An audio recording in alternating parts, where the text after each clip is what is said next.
وعباد الرحمن الذين يمشون على الأرض هونا وإذا خاطبهم الجاهلون قالوا سلاما। তারা যখন রাস্তা দিয়ে হাঁটে বিনয়ের সাথে হাঁটে, বিশ্বনবী রাস্তা দিয়ে যখন হেঁটে যেতেন বিনয়ের সাথে হেঁটে যেতেন। আল্লাহ বললেন ওয়ালা তামশি ফিল আরদি মারহা ইন্নাল্লাহা লা ইউহিব্বু কুল্লা মুখতালিন ফখুর। ও আমার বান্দারা, অহংকার করে রাস্তা দিয়ে হেঁটো না, কোনো অহংকারীকে আল্লাহ ভালোবাসে না। আপনার অন্তরে যদি যারা পরিমাণ অহংকার থাকে, জান্নাতে ঢোকা আপনার জন্য হারাম করে দিবে কে? এজন্য রাস্তা দিয়ে হাঁটার সময় বিনয়ের সাথে হাঁটবেন। মুতাওয়াদিআন, হাউনান বিমানা মুতাওয়াদিআন। বিশ্বনবী ছিলেন সবচেয়ে বিনয়ী পার্সোনালিটি, ব্যক্তিত্ব। আমার নবী এত বিনয়ী ছিলেন, বিশ্বনবী যখন কারোর সাথে হাত দিয়ে মুসাফা করতেন, ওই লোকটা হাত টেনে নেওয়ার আগ পর্যন্ত বিশ্বনবী কোনোদিন তার হাত টেনে নিতেন না। সুবহানাল্লাহ। বিশ্বনবীর হাত ছিল শামাইলে তিরমিজির বর্ণনা আলিয়ানু বিনাদ দিবাজ, রেশমের সফট তুলার কাপড়ের জন্য। এই নরম হাত কেউ যদি মুসাফা করতে যায় হাতের মধ্যে পেয়ে যায়, কেউ কি নবীর হাত ছাড়তে চায় নাকি? মদিনাতে যারাই বিশ্বনবীর সাথে মুসাফা করে কেউ হাত ছাড়ে না, মুসাফা করে ঘন্টার পরে ঘন্টা বিশ্বনবীর সাথে কথা বলতেই থাকে। কিন্তু বিশ্বনবী এত বিনয়ী ছিলেন, যার সাথে মুসাফা করতেন ওই লোকটা হাত টেনে নেওয়ার আগ পর্যন্ত বিশ্বনবী কোনোদিন তার হাত টেনে নেয় নাই। সুবহানাল্লাহ। কত বিনয়ী, কত হাম্বল। আবার বিশ্বনবী আল্লাহর কাছে দোয়া করতেন, আল্লাহুম্মা জাআলনি সাবুরা ওয়াজআলনি শাকুরা ওয়াজআলনি ফি আইনি সাগীরা ওয়া ফি আইনিন নাসি কাবীরা। ও আল্লাহ, আপনি আমারে সবরকারী বানান, আপনি আমারে শুকরগুজার বান্দা বানান, আমার চোখে আপনি আমারে ছোট বানান, গোটা বিশ্বের মানুষের চোখে আপনি আমারে বড় বানান। নিজের চোখে বিশ্বনবী ছোট থাকতে চাই, বিনয়ী হতে চাইতেন। নিজের সামনে নিজের প্রশংসা বিশ্বনবী বরদাস্ত করতেন না। এজন্য গোটা বিশ্বের মানুষের মুখে বিশ্বনবীর সম্মান বাড়িয়ে দিয়েছে কে? এজন্য রহমানের প্রিয় বান্দাদের প্রথম গুণাবলী ওয়া ইবাদুর রহমানিল্লাযীনা ইয়ামশুনা আলাল আরদি হাওনা। রহমানের বান্দারা রাস্তা দিয়ে যখন হাঁটে বিনয়ের সাথে হাঁটে, ভদ্রভাবে হাঁটে। ভদ্র হয়ে মার্জিত চলাফেরা করতে রাজি আছেন? জীবনটাকে সুন্দর করতে রাজি আছেন তো? ভদ্রভাবে হাঁটা মানে এই না গায়ে জোর নাই।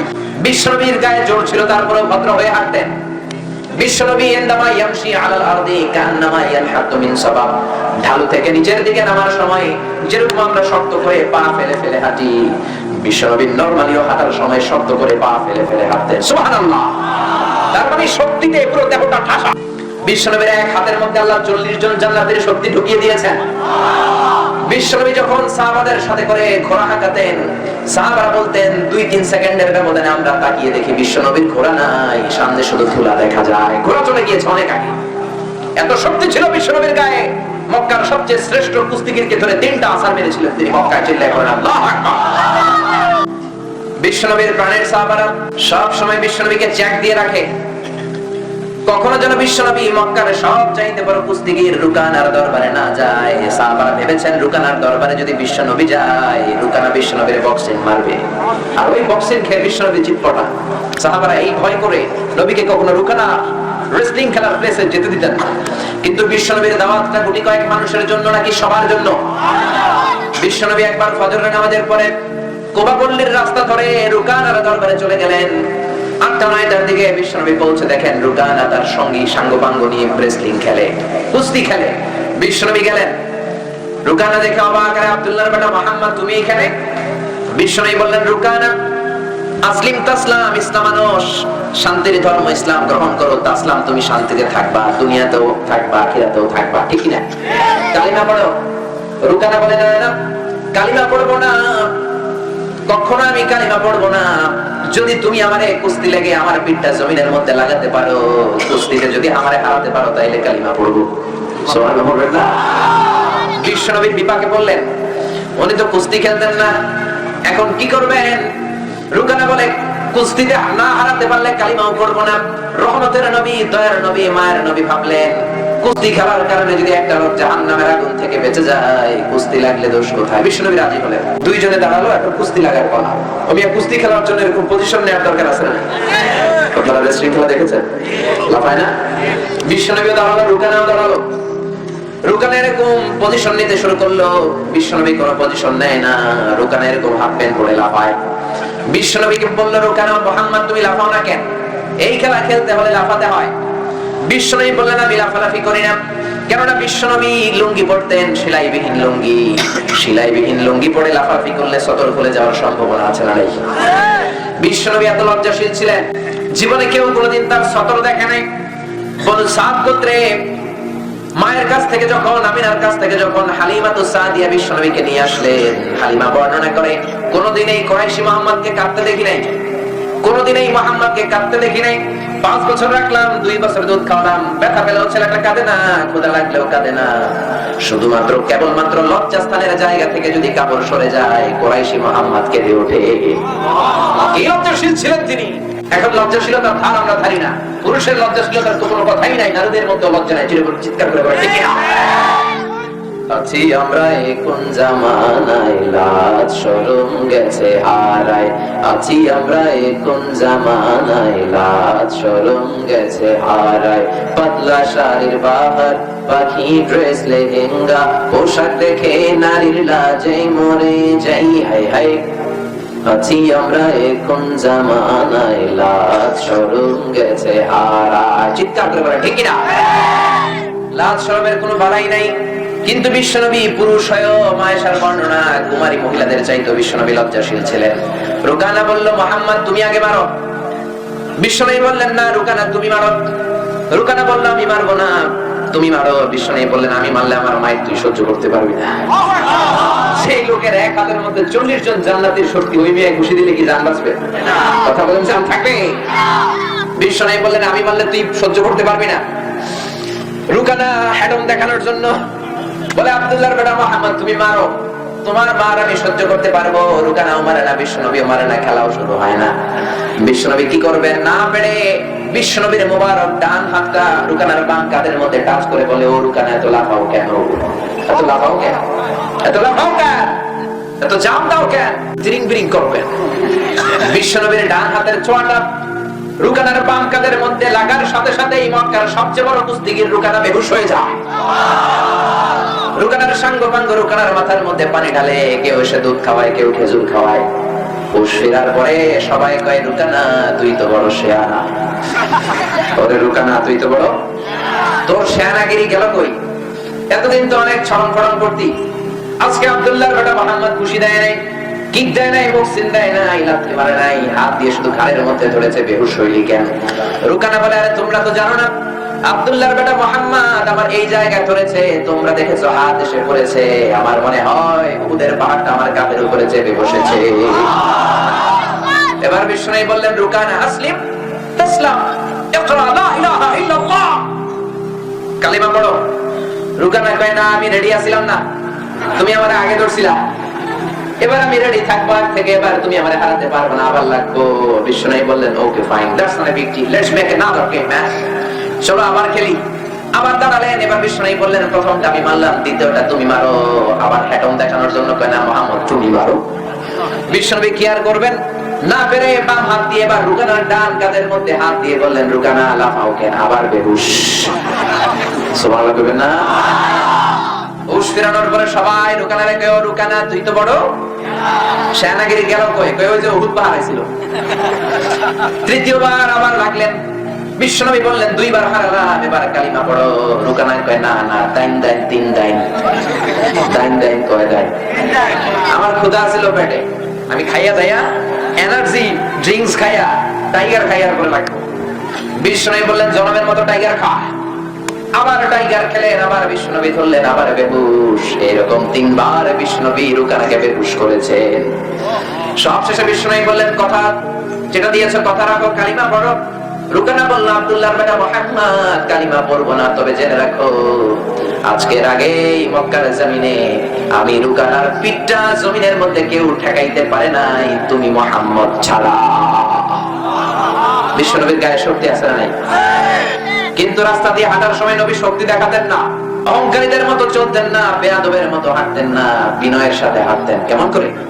ওয়াইবাদুর রাহমানিল্লাযীনা ইয়ামশুনা আলাল আরদি হাওনা ওয়া ইযা খাতাবাহুমুল জাহিলুনা ক্বালু সালামা।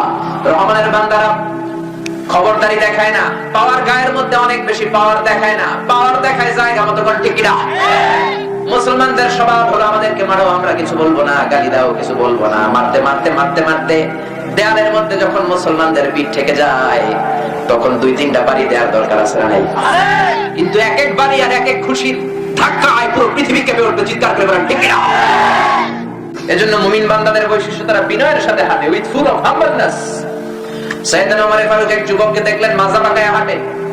যুবককে সাইয়েদনা ওমর ফারুক বললেন, ইয়া শাবাব মা বালুক, ও যুবক তোমার সমস্যা কি? হাল আনতা মারি, তুমি কি রোগা, তুমি কি অসুস্থ? যুবক মানুষ মিয়া, রক্ত গরম, পাকা হয়ে হাঁটো কেন? মদিনার যুবক বলে, না আমি অসুস্থ না, অসুস্থ না কিন্তু বাঁকা হয়ে হাঁটে। এই কথা শুনে সাইয়েদনা ওমর নিলেন হাতে লাঠি। পৃথিবীতে 2 জন মানুষ তাদের মুখের আগে হাত চলতে পারে, ঠিক কিনা? এক হচ্ছে সাইয়েদনা ওমর, আরেক হচ্ছে সাইয়েদনা মুসা আলাইহিস সালাম। সাইয়েদনা ওমর লাঠি নিয়ে যুবকের মাথায় দিলেন বাড়ি। এরকম অন্যায় দেখলে, অপরাধ দেখলে, বান্দরামি দেখলে এখনো যদি বাড়ি দেওয়া যেত সব সোজা হয়ে যেত, ঠিক কিনা? মাথায় দিলেন বাড়ি, সোজা হবে না। যুবক হাঁটবে যুবকের মতো। এজন্য মুমিনরা রাস্তা দিয়ে হাঁটে যুবকের মতো, ভদ্রভাবে হাঁটে, শক্তি নিয়ে হাঁটে, কিন্তু শক্তিটা দেখায় না। তারা হাঁটার সময় বিনয়ের সাথে হাঁটে, ঠিক কিনা? এজন্য আল্লাহ বললেন, ইবাদুর রহমানিল্লাযীনা ইয়ামশুনা আলাল আরদি হাওনাও ওয়া ইযা খাতাবাহুমুল জাহিলুনা ক্বালু সালামা। মুমিন বান্দাদের, রহমানের প্রিয় বান্দাদের 1 নাম্বার গুণাবলী, 1 নাম্বার নৈতিক গুণ, মুমিন বান্দারা যখন রাস্তার মধ্য দিয়ে হাঁটে বিনয়ের সাথে হাঁটে। কিসের সাথে? কিসের সাথে? 1 নাম্বার মনে থাকবে তো? বিশ্বনবী কেমন করে হাঁটতেন? বিনয়ের সাথে, বাঘের বাচ্চার মতো সোজা হয়ে হাঁটতেন, অহংকার করতেন না। বিশ্বনবীর হাঁটার মধ্যে একটা মুনশিয়ানা ভাব ছিল, ঠিক না? অহংকার করে ফেরাউনের দল, অহংকার করে কারুনের দল, অহংকার করে আবু জাহেলের দল, কিন্তু তাদের অহংকার তাদেরকে বাঁচাতে পেরেছে? আজকে ফেরাউনের নাম আমরা কেউ ভালোভাবে নেই। ফেরাউন বললেই বলি লানাতুল্লাহি আলাইহি, আল্লাহ লানত দেখতাম, ঠিক কিনা? ফেরাউনের লাশটা আমি নিজে দেখে এসেছি মিশরে। Every year huge amount of tourists from Europe and America, they go to the Royal Museum in order to see the dead body of Pharaoh. ফেরাউনের লাশ দেখার জন্য, ফেরাউনের ডেড বডি দেখার জন্য প্রতি বছর ইউরোপ আমেরিকা থেকে লোকেরা যায়। আমি নিজেও দেখে এসেছি। এই জাদুঘরে ঢুকতে লাগে 100 পাউন্ড, লাশের ঘরে ঢুকতে আরো 100 পাউন্ড। যেহেতু আমরা আল আজহারের ছাত্র ছিলাম, আমরা ফ্রিতে ঢুকতাম। ঢুকলাম, আলো আধারের মতো চাইনিজ রেস্টুরেন্টের ভেতরে যেমন এনভায়রনমেন্ট, এরকম একটা পরিবেশ করে রেখেছে। এই ফেরাউনের লাশ, এই আমি অবাক হলাম। এই লোকটা আমার নবী মুসাকে ধমক দিত, এই লোকটার ভয়ে মিশরের জমিন কাঁপতো, এই লোকটার এত দাপট ছিল। আজকে দাপট, ক্ষমতা সবকিছু মাটির সাথে সাঙ্গ করে দিয়েছে কে? চারদিক দিয়ে ঘুরে ঘুরে দেখলাম পুরো শরীরটা ব্যান্ডেজ করা শুটকি মানুষ, তাকায় আছে এরকম, আওয়াজ নাই। মনে মনে কইলাম, ও ফেরাউন চাচা কেমন আছো? আজকে ফেরাউন চাচার মুখ দিয়ে কোনো আওয়াজ নাই, তার আওয়াজকে বন্ধ করে দিয়েছে কে? জোরে বলেন কে? পৃথিবীতে কেউ তো স্থায়ী হয় না, হোক না সে ফেরাউন কি বা নমরুদ। কেউ ভাবে চিরদিন রয় না, কেউ ভাবে চিরকাল রয় না। যত বিপদ আর আপদ আছে চিরকাল থাকবে না। এই ফেরাউনের ভয়ে মুসা আলাইহিস সালাম 1 রাত মিশরে শান্তিতে ঘুমাতে পারে নাই। এইদিকে ঘুমালে ফেরাউনের দলের লোকেরা হামলা চালালে ওইদিকে ঘুমাতো। এখনো এই দৃষ্টান্ত নজিরে বাংলার জমিনে আছে না? নিজের গ্রামে নিজে পরবাসী, নিজের থানায় থাকতে পারে না, অন্য থানায় যে ঘুমায়। ওয়ালা তাহিনু ওয়ালা তাহজানু ওয়া আনতুমুল আ'লাউনা ইন কুনতুম মুমিনিন। এই বিপদের সময় লম্বা সময় থাকবে না, জোরে ঠিক না? সময় সব সময় একরকম যাবে না। কালেমার পতাকায় বাংলার জমিনে পথ করে উঠবেই, কিন্তু সেজন্য একটু ত্যাগের দরকার, একটু সবরের দরকার, তাহাজ্জুদের নামাজে চোখের পানি ফেলানো দরকার, আল্লাহর কাছে যাওয়া দরকার, আর কথায় কাজে মিল থাকা দরকার। এজন্য সবর ধারণ করতে হবে, উৎসর্গ করার মানসিকতা রাখতে হবে, জান বাজি রেখে আল্লাহর জমিনে আল্লাহর দ্বীন বাস্তবায়ন করতে হবে। জমিনে ঠিক কিনা? রাজি আছো মুসলমান? রাজি আছো সবাই? হাত উঁচু করে আল্লাহর দেখা।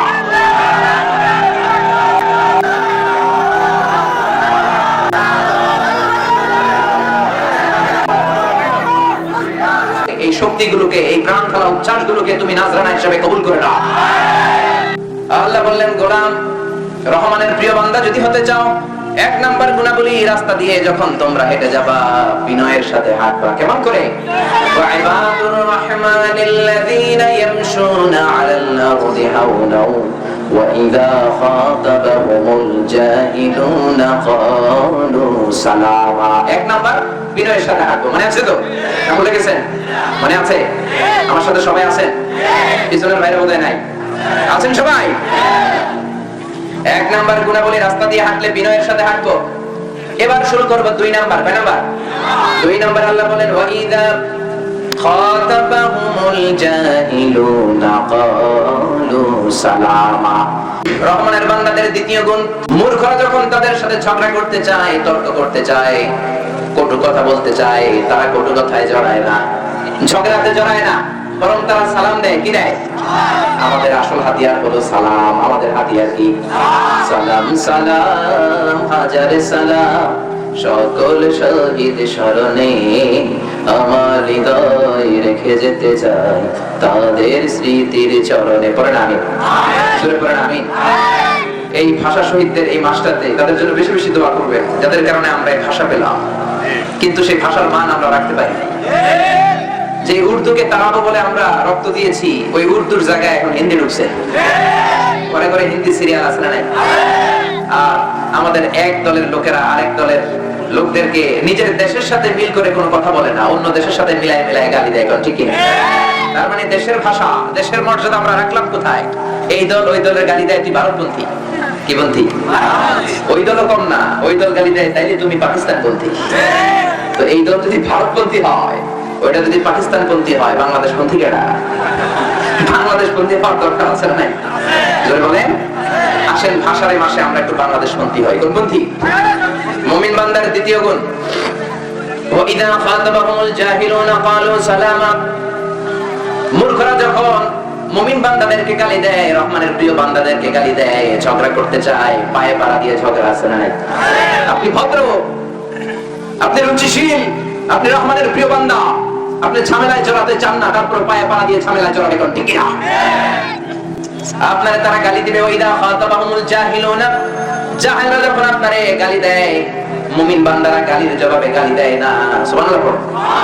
মুমিন বান্দারা কটু কথার জবাবে কটু কথা বলে না, টিটকারির জবাবে টিটকারি করে না, মন্দ কথার জবাবে মন্দ কথা দেয় না, গালির জবাবে গালি দেয় না।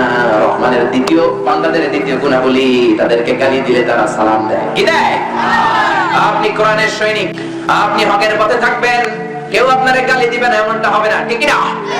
ওরা আপনারে গালি দিবে, অনেক ধরনের কটু কথা বলবে, মন্দ কথা বলবে, ওরা আপনারে ডাকবে মৌলবাদী, ওরা আপনারে ডাকবে জঙ্গি, ওরা আপনাকে ডাকবে রাজাকার, ওরা আপনাকে ডাকবে যুদ্ধাপরাধী। কিন্তু এগুলো শোনার আমাদের সময় নাই। আমরা রহমানের প্রিয় বান্দা, আমরা কোরআন হাতে নিয়ে সামনের দিকে যাব, পেছনের দিকে আমরা তাকাই না। কোন ঠিক কিনা? এজন্য এই কোরআনকে সব জায়গায় সেট করতে হবে। আল্লাহর নাযিল করা কোরআন, এই কোরআন সংসদ ভবনে থাকার দরকার আছে না নাই? বঙ্গভবনে থাকার দরকার আছে না নাই? গণভবনে থাকার দরকার আছে না নাই? প্রত্যেকটা সেনাবাহিনীর ক্যান্টনমেন্টে আল্লাহর কোরআন থাকার দরকার আছে না নাই? সব জায়গায় কোরআনকে আপনি নিতে চান, আপনি কোরআনের সৈনিক, আপনি রহমানের প্রিয় বান্দা, আপনি রাস্তা দিয়ে হাঁটবেন, আপনারে কেউ গালি দিবে না এমনটা হতে পারে না। এই জন্য রহমানের প্রিয় বান্দারা গালির জবাবে গালি দেয় না, তারা দেয় সালাম। কি দেয়? চিৎকার দিয়ে বলেন কি দেয়? এই জন্য একে অপরকে সালাম দিবেন। বাবা তার ছেলেকে সালাম দিবেন, ছেলে তার বাবারে সালাম দিবেন, বিবি তার স্বামীরে সালাম দিবেন, স্বামী তার বিবিকে সালাম দিবেন। সালাম দিলে আগে আগে যে সালাম দেয় তার অন্তরটাকে অহংকার মুক্ত করে দেয় কে? বিশ্বনবী বলেন আল বাদিউ বিসসালামি বারিউম মিনাল কিবর। আগে আগে যে লোকটা অন্য ভাইকে সালাম দিয়ে দেয়, তার অন্তরটা থেকে অহংকারকে টেনে বের করে দেয় কে? এজন্য সাইয়েদনা আদমকে আল্লাহ যখন বানালেন, সহিহ বুখারীর বর্ণনা, লাম্মা খালাকাল্লাহু আদামা ওয়া কানা তুলুহু 60 যিরাআন। আল্লাহ যখন আদমকে বানালেন 60 হাত লম্বা করে বানালেন। কয় হাত? সবাই বলেন আরো জোরে। 60 হাত লম্বা করে বানালেন। আপনারাও যারা কিয়ামতের দিন বিচারের পরে জান্নাতে যাবেন, আপনাদেরকেও 60 হাত লম্বা করে জান্নাতে ঢুকাই দিবে কে? আদমকে বানানোর পর আল্লাহ নামাজের কথা বলেন নাই, মনোযোগ দিয়ে বুঝেন। রোজার কথা বলেন নাই, যাকাতের কথা বলেন নাই, জিকিরের কথা বলেন নাই। আদমকে সৃষ্টির পরপরই যেই কথাটা বলেছেন, আল্লাহ বললেন সাল্লিম আলা উলাইকা নাফার, ফেরেশতাদের ওই দলটাকে আদম সালাম দাও। কি দাও? কারণ আগে সালাম দিলে অহংকার অন্তর থেকে টেনে বের করে দেয় কে? এই অহংকারের কারণে ইবলিস হলো মালউন, জাহান্নামী। আল্লাহ চান আদম জাত যেন জাহান্নামী না হয়। এজন্য সাইয়েদনা আদমের সৃষ্টির পরে তাকে সালাম শিখালেন কে? এজন্য রহমানের বান্দাদের 2 নাম্বার গুণাবলী, وإذا خاطبهم الجاهلون قالوا سلاما রহমানের প্রিয় বান্দারা রাস্তা দিয়ে যখন হেঁটে যায়, লোকজন যখন বামপন্থীরা নাস্তিকেরা যখন গালমন্দ করে, গালমন্দের জবাবে ঝগড়ার জবাবে তারা ঝগড়া করে না, গালমন্দ করে না, তারা দেয় সালাম। কি দেয়? রহমানের বান্দারা সালাম দিয়ে ওদেরকে এড়িয়ে চলে, কেটে পড়ে, চিৎকার করে বলেন ঠিক কিনা? তার মানে এক নম্বরে পেলাম রাস্তা দিয়ে বিনয়ের সাথে হাঁটবো, দুই নম্বরে পেলাম ঝগড়ার বদলে সালাম দিয়ে আমি তাদেরকে এড়িয়ে যাব, তিন নম্বরে আল্লাহ বললেন ওয়াল্লাযীনা ইয়াবিতুনা লিরাব্বিহিম সুজদান ওয়া কিয়ামা। রহমানের বান্দারা রাত্রিবেলা আড্ডা করে, গল্প করে, গল্পগুজব করে কাটিয়ে দেয় না, তারা তাহাজ্জুদের যায় নামাজে দাঁড়িয়ে সুন্নাত নামাজ পড়ে। ঠিক কি না? তাহাজ্জুদের নামাজ পড়েননি? পড়ে। তাহাজ্জুদের নামাজ পড়লে আপনার মর্যাদা বাড়িয়ে দিবে কে? জোরে বলেন কে? ومن الليل فتهجد به نافلة لك عسى أن يبعثك ربك مقاما محمودا। তাহাজ্জুদের নামাজ আপনার মর্যাদা বাড়িয়ে দিবে। এজন্য রহমানের বান্দা বলে যদি নিজেকে দাবি করতে চান, তারা হিন্দি সিরিয়াল দেখে রাত কাটায় না, বিশ্বকাপের ফুটবল খেলা দেখে রাত কাটায় না, কিরণ মেলা দেখে রাত কাটায় না, তারা তাহাজ্জুদের যায় নামাজে রাত কাটায়। ঠিক কিনা? তারা দিনের বেলায় আল্লাহর জমিনে আল্লাহর আইন কায়েমের আন্দোলন করে, রাতের বেলায় তাহাজ্জুদের যায় নামাজে কান্নার ঝড় তুলে। বিশ্বনবী তাই করতেন, দিনের বেলা রাষ্ট্রীয় কাজ, রাতের বেলা তাহাজ্জুদের যায় নামাজে ধর্ণা দিতেন। মায়েশার ঘরে যেদিন থাকতেন, রাত 3টার দিকে 2টার দিকে বিশ্বনবী তাহাজ্জুদের নামাজের জন্য দাঁড়িয়ে যেতেন, মায়েশাকে ডাকতেন না।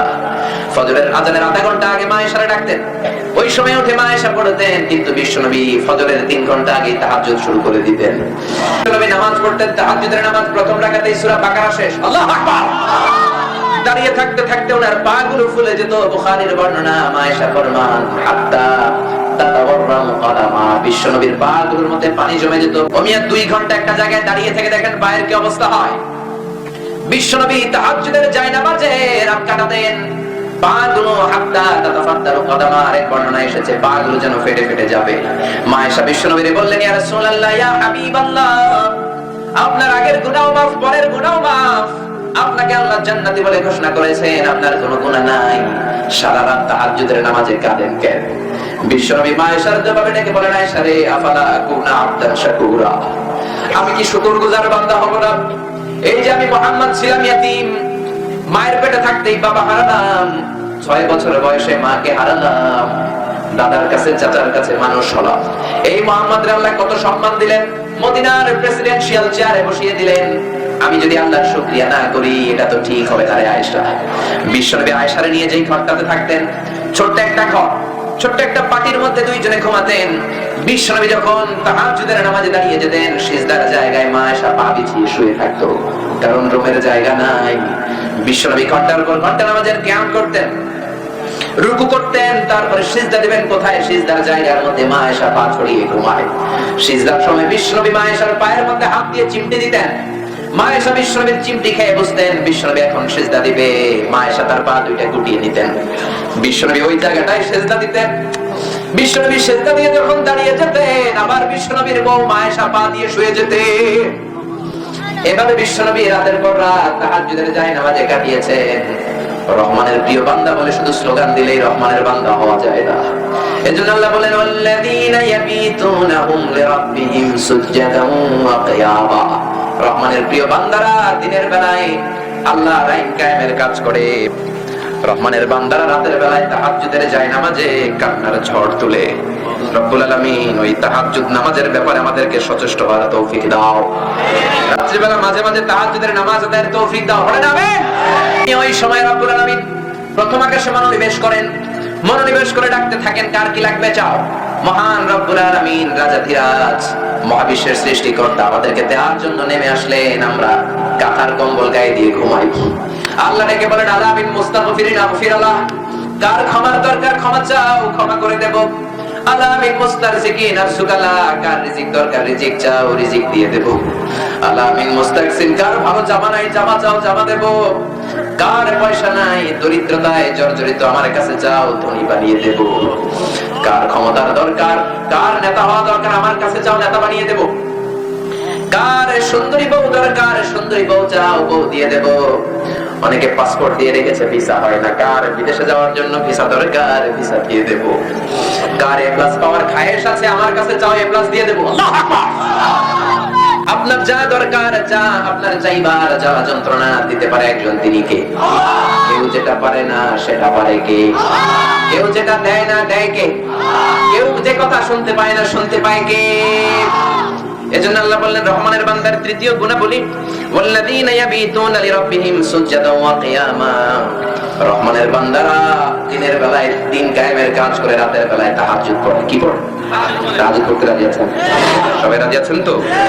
3 নম্বরে আল্লাহ বললেন, 3 নম্বর শেষ, 4 নম্বরে আল্লাহ বললেন ওয়াল্লাযীনা ইয়াকুলুনা রাব্বানা ইসরিফ আন্না আযাবা জাহান্নাম ইন্না আযাবাহা কানা গরাবা। রহমানের বান্দারা আল্লাহর কাছে বলে, রব্বানা ইসরিফ আন্না আযাবা জাহান্নাম, জাহান্নামের আগুন থেকে তুমি আমাদেরকে বাঁচাও, কারণ ইন্না আযাবাহা কানা গরাবা, জাহান্নামের আগুন বড় গরম। ইন্না আযাবাহা কানা গরাবা, এই আযাব বড় সর্বনাশ আযাব। ও মিয়া, দুনিয়ার আগুন আর জাহান্নামের আগুন কি এক নাকি? বিশ্বনবী বললেন, নারুকুম তুকিদুনা হাদিহি, দুনিয়ার যে আগুন দিয়ে তোমরা রান্না করে রান্না করো, এই আগুন হলো জুজউন মিন 70 জুজ মিন নারি জাহান্নাম, জাহান্নামের আগুনের 70 ভাগের 1 ভাগ, তা বলা হলো দুনিয়ার আগুন। ওই আগুনের মধ্যে তো আঙ্গুল দিতে পারি না। মোমবাতিটাকে বাঁকা করে মোমের এক ফোঁটা গলা হাতের মধ্যে নেন, কলিজার মধ্যে লাগে, ঠিক না? এবার মোমবাতির উপরের মধ্যে যদি আঙ্গুলটা ধরেন, কয় সেকেন্ড রাখতে পারবে? এই আগুন তো জাহান্নামের আগুন নয়। জাহান্নামের আগুন দুনিয়ার আগুন থেকে 70 গুণ বেশি তেজওয়ালা। জাহান্নামের আগুনকে আল্লাহ বলেছেন আল্লাহর আগুন। কার আগুন? আল্লাহ তার নাম দিয়েছেন নারুল্লাহ। এটা আল্লাহর আগুন, আল্লাতী নারুল্লাহিল মুকাদ্দা আল্লাতী তাত্তালিউ আলাল আফইদা। দুনিয়ার আগুন জাহান্নামের আগুনের মতো মৌলিক গঠনগত পার্থক্য হলো, দুনিয়ার আগুন আঙ্গুলে লাগলে আঙ্গুল জ্বলে যায়, পায়ের মধ্যে লাগলে পা জ্বলে যায়, কিন্তু জাহান্নামের আগুন দেহের যেই জায়গায় লাগুক না, আগে কলিজাটা চলে যাবে, আগে কলিজাটা ছাঁচড়া করে দিবে, কলিজাটা ছিদ্র হয়ে যাবে। যেরকম ঠিক না? এজন্য বিশ্বনবী সব সময় জাহান্নামের আগুন থেকে আল্লাহর কাছে পানাহ চাইতেন। বিশ্বনবী বলতেন, আল্লাহুম্মা ইন্না নাসআলুকাল জান্নাতা ওয়া নাউযু বিকা মিনান নার। সবাই বলেন, আল্লাহুম্মা ইন্না নাসআলুকাল জান্নাতা ওয়া নাউযু বিকা মিনান নার। ও আল্লাহ, আমরা আপনার কাছে জান্নাত চাই, জাহান্নাম থেকে পানাহ চাই। আওয়াজ দিয়ে পড়েন আমিন। দোজখের 7টা স্তর, জোরে বলেন কয়টা? সবাই বলেন আরো জোরে। 7টা স্তর। দোজখের সবচেয়ে ভয়ঙ্কর স্তরের নাম হলো জাহান্নাম, তারপরেরটার নাম হলো জাহিম, তারপরেরটার নাম হলো সাঈর, তারপরেরটার নাম হলো লাযা, তারপরেরটার নাম হলো হুতামা, তারপরেরটার নাম হলো সাফর, সপ্তমটার নাম হলো হাবিয়া। এই সবগুলো থেকে আল্লাহ তুমি আমাদেরকে বাঁচাও। আর জোরে পড়েন আমিন। জাহান্নামের একেবারে তলদেশে থাকবে মুনাফিকেরা। কারা? ইন্নাল মুনাফিকিনা ফিদ দারকিল আসফালি মিনান নার ওয়া লান তাজিদা লাহুম নাসীরা। জাহান্নামের একেবারে তলদেশে মুনাফিকেরা থাকবে, ওখানে তাদেরকে বাঁচানোর মতো কেউ নেই। এজন্য রহমানের প্রিয় বান্দারা সকাল বিকাল নামাজের পর আল্লাহরে ডেকে বলে, আল্লাহ রব্বানা ইসরিফ আন্না আযাবা জাহান্নাম ইন্না আযাবাহা কানা গরামা। 5 নম্বর গুণাবলী, ওয়াল্লাযীনা ইযা আনফাকু লাম ইউসরিফু ওয়া লাম ইয়াকতুরু ওয়া কানা বাইনা যালিকা কাওয়ামা। রহমানের বান্দারা যখন ইযা আনফাকু, যখন দান করে, কি করে? দান করার সময় কিপটামিও করে না, অপচয়ও করে না, কৃপণতাও না, অপচয় না, বরং মাঝামাঝি দান। সুবহানাল্লাহ বলবেন না? তার মানে দান করা রহমানের বান্দাদের স্বভাব, ঠিক কিনা? আল্লাহ বললেন, তোর দিল যদি তুই খুলতে চাস, দিলটা আমি পরে খুলবো, আগে তোর হাত খোল। কি খোল? রহমানের বান্দারা লাম ইউসরিফু ওয়া লাম ইয়াকতুরু, অপচয় করে না, দানের সময় কৃপণতা করে না, ব্যালেন্সড একটা দান করে, ভারসাম্যপূর্ণ দান। কি দান? সবাই বলে ইসলাম হচ্ছে একটা ভারসাম্যপূর্ণ ধর্ম। Islam is a balanced religion in the world. পৃথিবীর ভারসাম্যপূর্ণ জীবন ব্যবস্থা ইসলাম। আপনার 20,000 টাকা বেতন, 20,000 টাকাই দান করে দিলেন, এবার ফ্যামিলি চালানোর জন্য টাকা নাই, এটাও করা যাবে না। আবার 20,000 টাকা বেতন, ফ্যামিলি নিয়ে চলার পরে একটা টাকাও আপনি দান করেন না, এটাও করা যাবে না, ঠিক কিনা? বরং ভারসাম্যপূর্ণ দান। বিশ্বনবীর গায়ে একবার একটা জুব্বা ছিল, ওই জুব্বা ছাড়া বিশ্বনবীর ঘরে কোনো জুব্বা নাই। কয়টা জুব্বা? সবাই বলেন একটা জুব্বা ছিল। হঠাৎ এক সাইল ভিক্ষুক এসে বলল, ইয়া রাসূলুল্লাহ লাইসা ইনদি কিসওয়া, আমার কোনো পোশাক নাই, আপনার কাছে ফরিয়াদ আমার একটা জামা দেন। রহমতের নবী, দয়ার নবী নিজের একটা জামাই খুলে ভিক্ষুককে দিয়ে দিলে। এবার সাহাবারা দরজায় করা নাড়ে, ও নবী দরজা খোলেন। নবী দরজা খুলতে পারে না, কারণ পরনের লুঙ্গিটা ছাড়া কিছু নেই। আল্লাহ তখন ডেকে বললেন, নবী দুইটা যদি জামা থাকতো একটা দিতেন, সমস্যা নাই, কিন্তু একটা ছিল একটা দিলেন কেন? একটা যখন আপনার জামা ছিল, ওই একটার ব্যাপারে আপনি তো বেশি হকদার, এটা আপনারই বেশি দরকার। আল্লাহ তখন আয়াতটা নাযিল করলেন, ওয়াল্লাযীনা ইযা আনফাকু লাম ইউসরিফু ওয়া লাম ইয়াকতুরু ওয়া কানা বাইনা যালিকা কাওয়ামা। মুমিন বান্দারা যখন দান করে অপচয় করে না, কৃপণতা করে না, মাঝামাঝি দান। কি দান? এজন্য দান করার সময় দেখবেন দারিদ্রতা বিমোচন করা যায় কিনা। অনেক ধনী ভাইয়েরা শো অফ করে, মাইক অ্যানাউন্স করে, টিভিতে বিজ্ঞপ্তি দেয়, পত্রিকা বিজ্ঞপ্তি দেয়, অমুক এলাকার অমুক লোক অমুক খাদেম তাই যাকাতের শাড়ি দান করবে। কি শাড়ি? যাকাতের শাড়ি। লুঙ্গি বলতে ইসলামে কোনো শাড়ি নাই, কিনা? ইসলাম দারিদ্রতা বিমোচনের জন্য যাকাতকে ফরজ করেছে। 1000 জনকে যাকাতের শাড়ি দিয়ে কোনো লাভ নাই, 10,000 জনকে শাড়ি দিয়ে লাভ নাই। 10,000টা শাড়ি দিলেন সকালে, দুপুরে এরা খাবে কি? তার মানে আপনার এখান থেকে শাড়ি নিবে, আরেক জায়গায় গরুর গোশত নেওয়ার জন্য লাইন ধরবে, আরেক জায়গায় কলা দেয়, কলার লাইন ধরবে। কিন্তু আপনি যদি তাদেরকে স্বাবলম্বী করে দেওয়ার চেষ্টা করেন, আর কোথাও যাকাতের লাইনে তারা দাঁড়াবে না, ঠিক না? আবার যাকাতের শাড়ি আনতে যে হাজার হাজার মানুষের ধাক্কায় হুমড়ি খেয়ে পড়া মানুষের পদপৃষ্ট হয়ে অনেক মানুষ মারা যায়, কোন ঠিক কিনা? ওই ধনীদেরকে কিয়ামতের দিন মার্ডার কেসের আসামি করে কিয়ামতের দিন দাঁড় করায় দিবে, ঠিক কিনা? এজন্য খবরদার, যাকাতের শাড়ি বাজারের সবচেয়ে নিম্নমানের শাড়ি। শাড়ির নিচ দিয়ে হাত ঢুকালে হাত দেখা যায়, এত পাতলা শাড়ি। আর এই শাড়ি একবার ধোয়ার পরে শাড়ির দিকে তাকানো যাবে না, শাড়ি আপনারা দেখে বেশি পারবো, এরকম শাড়ি। সরে বলেন ঠিক কিনা? এজন্য সম্পদওয়ালা যদি হয়ে যান, 1000 জনকে দেওয়ার দরকার নাই, 10 জনকে দেন, 20 জনকে দেন। খুঁজে খুঁজে 10টা ফ্যামিলিকে 10টা অস্ট্রেলিয়ান গাই কিনে দেন, ওই গাভীর দুধ বিক্রি করে ফ্যামিলিটা চলবে। কিংবা ফ্যামিলির মধ্যে কর্মক্ষম ছেলে থাকলে একটা অটো সিএনজি কিনে দেন, ওই ছেলেটা সিএনজি দিয়ে ফ্যামিলিটাকে চালাবে, আর কোথাও যাকাত আনতে যাবে না, ঠিক না? এটা হলো যাকাতের মূল কথা। এখন এগুলোর আমল নাই, শুধু শো আপ। কিয়ামতের দিন যারা যাকাত দেয় নাই, কারণের সাথে ওদের হাসর করায় দিবে কে? ফাখাসাফনা বিহি ওয়া বিদারিহিল আরদ ফামা কানা লাহু মিন ফিয়াতিন ইয়ানসুরুনাহু মিন দুনিল্লাহ ওয়া মা কানা মিনাল মুনতাসিরিন। কারণ যাকাত দেয় নাই, শাস্তি হিসেবে আল্লাহ কারণ সহ সব সম্পত্তি জামিনের মধ্যে দাবিয়ে দিলেন। দাবাতে দাবাতে গলা পর্যন্ত দাবিয়ে দিলেন, তখনও কারণ ভয় পায় না। যখন গলা পর্যন্ত চলে গিয়েছে, কারণ হাত তুলে বলে আমি ঈমান আনলাম, আমি এখন যাকাত দিব। আল্লাহ বলে, no, the time is up, I never give you the second chance now. এখন তোরে কোনো দ্বিতীয় চান্স নাই। জামিনরে বলেন ওরে টেনে ধর। কিয়ামত পর্যন্ত যারা যাকাত দেয় নাই, কারণের সাথে কিয়ামতের দিন তাদের হাসর করিয়ে দিবে কে? বুখারীর বর্ণনা, আপনার সম্পদগুলো পা থেকে পেঁচাতে পেঁচাতে বুকের মধ্যে একটা চমৎকার প্যাচ, বুক থেকে পেঁচাতে পেঁচাতে গলার মধ্যে প্যাচ দিয়ে এরকম সুবল করবে। এসে বলবে আনা বালু আনা কানজু। এগুলো হবে the most venomous snake, most poisonous snake in the world. বিষাক্ত সাপ হবে। বর্তমান বিশ্বের সবচেয়ে বিষাক্ত সাপের নাম কি জানেন? কি নাম? ওই জনকে ফানক সাপ না, অ্যানাকোন্ডা না। অ্যানাকোন্ডা সবচেয়ে ভারী সাপ। আফ্রিকার জঙ্গলে এটা 10 হাত যাওয়ার জন্য 2 মাস লাগে। 2 মাসও এই সাপটা 10 হাত যেতে পারে না। এটা জায়গার মধ্যেই থাকে, অজগর বিষাক্ত কিন্তু সবচেয়ে বিষাক্ত হয়। অ্যানাকোন্ডা আফ্রিকার জঙ্গলে জায়গার মধ্যে থাকে, বিশাল মোটা সাপ। ওর ক্ষুধা লাগলে মুখটা হা করে বাতাস টান মারে, সামনে মহিষ ভেড়া ছাগল যা আছে সব পেটের ভিতরে ঢুকে যায়। এটা সবচেয়ে ভারী সাপ, কিন্তু সবচেয়ে বিষধর venomous and poisonous সাপের নাম হচ্ছে সি স্নেক। কামড় দেওয়ার 1 সেকেন্ডের মধ্যে নিলাম হয়ে আপনি মারা যাবেন। সি স্নেকের পরে হচ্ছে রাটল স্নেক, আরেকটা আছে ব্ল্যাক মাম্বা, তারপর আছে কিং কোবরা, এরপর আছে যে বললেন পাইথন, অজগর। কিয়ামতের দিনে রাটল স্নেক গুলো আপনার চোখের সামনে সোজা আল আকরা হয়ে দাঁড়াবে, আর আপনার কাছে এসে বলবে আনা মালুক আনা কানসুক, আমি তোর মাল, আমি তোর ব্যাংক ব্যালেন্স, আমারে খা। খাবিনি নাকি ওই সাপ আপনারে খাবে? বিষ্ণু বললেন এক এক ছোবলের চোটে আপনার দেহটা চূর্ণ বিচূর্ণ হয়ে যাবে। এক ছোবলে পুরো দেহটা জমিনের ভেতর 70 গজ ঢুকে যাবে। এজন্য রহমানের প্রিয় বান্দাদেরকে যদি আল্লাহ ধনী করে দেয়, তারা আল্লাহর শুকরিয়া করে, আল্লাহর রাস্তায় দান করে। দান করার সময় কেমন ভাবে করে সেটাই আল্লাহ বললেন, ওয়াল্লাযীনা ইযা আনফাকু লাম ইউসরিফু ওয়া লাম ইয়াকতুরু ওয়া কানা বাইনা যালিকা কাওয়ামা। ভারসাম্যপূর্ণ দান। কেমন দান? কেমন দান?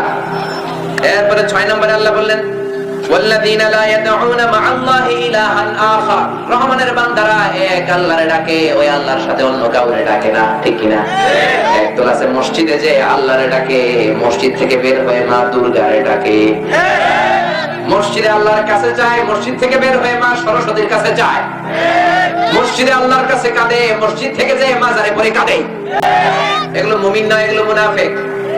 এই জন্যই খাজা বাবা, গাজা বাবা, ল্যাংটা বাবা, পাগলা বাবা, বদনা বাবা, ইয়াবা বাবা, কোন বাবার দরবারে যাওয়া যাবে?